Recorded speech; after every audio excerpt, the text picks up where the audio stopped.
What God expects from us, దేవుడు తల్లిదండ్రులుగా మన దగ్గర నుంచి ఎక్స్పెక్ట్ చేసేది Deuteronomy 6:5-9 ఉంటుంది. ఇశ్రాయేలు వినుము, మన దేవుడైన యెహోవా అద్వితీయుడగు యెహోవా, నీ పూర్ణ హృదయముతోను, నీ పూర్ణాత్మతోను, నీ పూర్ణ శక్తితోను నీ దేవుడైన యెహోవాను ప్రేమింపవలెను. నేను ఆయన్ని చాలా ప్రేమిస్తున్నాను, నేను ఆవిడ్ని చాలా ప్రేమిస్తున్నా, భార్యను నా బిడ్డ.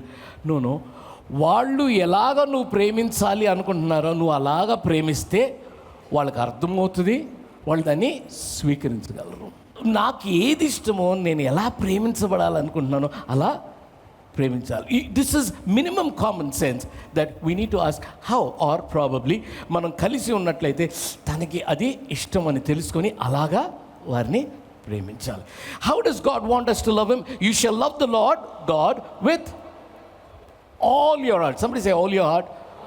పూర్ణ హృదయంతో ఆయన్ని ప్రేమించాలి. God wants us to love him with all our heart and all our soul. What is soul? Your mind, your thinking. He says, think about me. నేడు నేను నీకు ఆజ్ఞాపించు ఈ మాటలు నీ హృదయంలో ఉండవలెను, నీవు నీ కుమారులకు వాటిని అభ్యసింపచేసి. This is the most important thing. First ఆయన ఆజ్ఞాపించినవి ఎవరి హృదయంలో ఉండాలి? తండ్రి తల్లి హృదయంలో ఉండాలి. దేవుడు దేవుని గురించిన మాటలు, దేవుని వాక్యము ఎవరిలో ఉండాలి? మొట్టమొదట నీలో నాలో ఉండాలి. అప్పుడు నీవు నీ కుమారులకు కుమార్తెలకు వీటిని అభ్యసింపచేసి.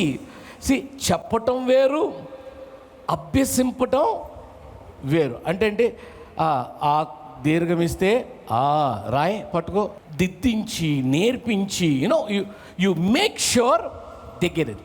So you don't talk about Jesus to them, make sure they get to know him really well. Sir 2 మీకు తెలుసా? 2 1 2 2 2 4. మీరు ఇప్పుడు కళ్ళు మూసుకున్న నిద్ర లేపినా కానీ టపటపటపట చెప్తారు. 1-2 తప్పులో వచ్చాం కానీ బట్ చెప్పేస్తారు టకాని. ఎందుకు అంత మైండ్లో? అంటే 40 సంవత్సరాలు 30 సంవత్సరాలు 60 సంవత్సరాలు వచ్చిన తర్వాత కూడా ఎప్పుడో నువ్వు చిన్నప్పుడు చదువుకున్న ఎక్కాలు గుర్తున్నాయి అంటే ఎంత సాలిడ్గా అభ్యాసం చేసి ఉంటావు నువ్వు. పోలేదు, చిన్నప్పుడు చదువుకున్నది పోలేదు, అదే నీ జీవితాన్ని కట్టిందే. నువ్వు డిగ్రీకి వచ్చావంటే ఆ 2 ఆ చిన్నప్పుడు నేర్చుకున్నదే నేను డిగ్రీ దాకా తీసుకొచ్చింది.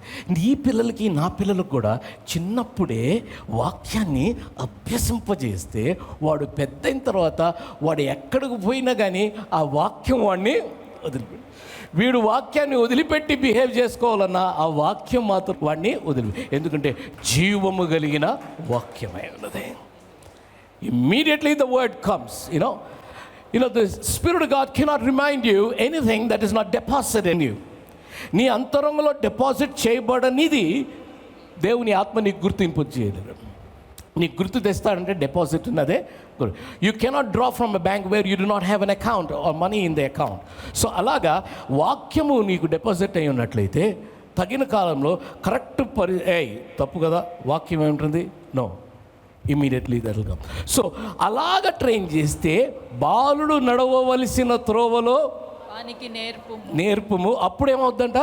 పెద్దవాడైనప్పుడు వాడు దాని నుండి. ఆ పెద్దవాడు ఇప్పుడు ఎంత పెద్దవాడైనా, అంటే the formative years or extremely important.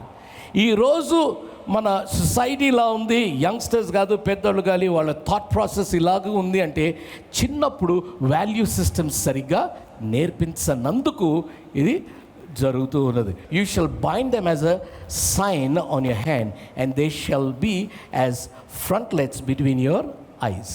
బిళ్ళ ఒకటి కట్టుకుంటారు తెలుసా? ఓకే, యాక్చువల్లీ పెళ్ళప్పుడు కడుతుంటారు మీరు ఒక బాసికం. సో అలాగా దేవుని వాక్యం ఇక్కడ కట్టుకునేటట్టు ఉండాలి. ఎంత బ్యూటిఫుల్ ఎక్స్ప్రెషన్ కదా ఇక్కడ. సో వాక్యం అనేది it should be the four front.